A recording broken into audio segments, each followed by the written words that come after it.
TRS party social media convener, అదేవిధంగా తెలంగాణ ఉద్యమంలో క్రియాశీలంగా పనిచేసిన విద్యార్థి నాయకుడు, Telangana state mineral development corporation మాజీ అధ్యక్షుడు సోదరుడు మన్నె క్రిషాంక్ గారిని ఒక ఫ్రివలస్ కేసులో, అంటే ఒక పనికిమాలిన కేసులో చేయని తప్పుకు ఇవాళ అరెస్టు చేసి ఈ రాష్ట్ర ప్రభుత్వం గత వారం రోజులుగా వేధిస్తూ ఉంది. తప్పు చేసిన రేవంత్ రెడ్డి ఇవాళ బయట తిరుగుతూ ఉన్నాడు.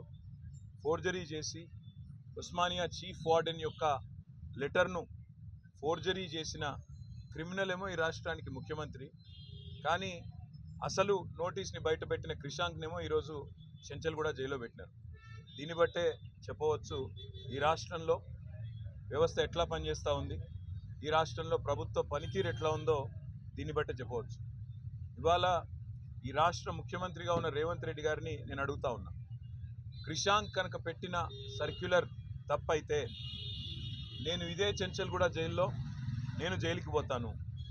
ఒకవేళ నువ్వు పెట్టిన సర్క్యులర్ ఫేక్ అని మేము రుజువు చేస్తే నువ్వు జైల్లో కూర్చుంటావా అని చెప్పి నేను రేవంత్ రెడ్డిని అడుగుతా ఉన్నా.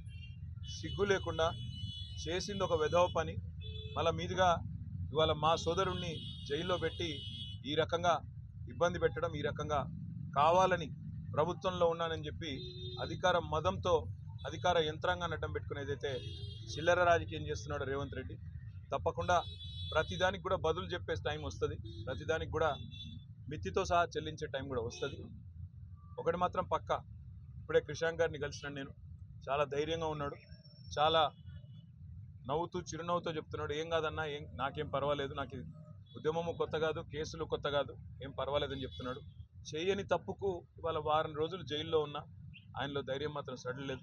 ఆయన శ్రీమతి కూడా ఇక్కడే ఉన్నారు, సుహాసిని గారు, తను కూడా ధైర్యంగా ఉంది, తన కుటుంబం కూడా ధైర్యంగా ఉంది.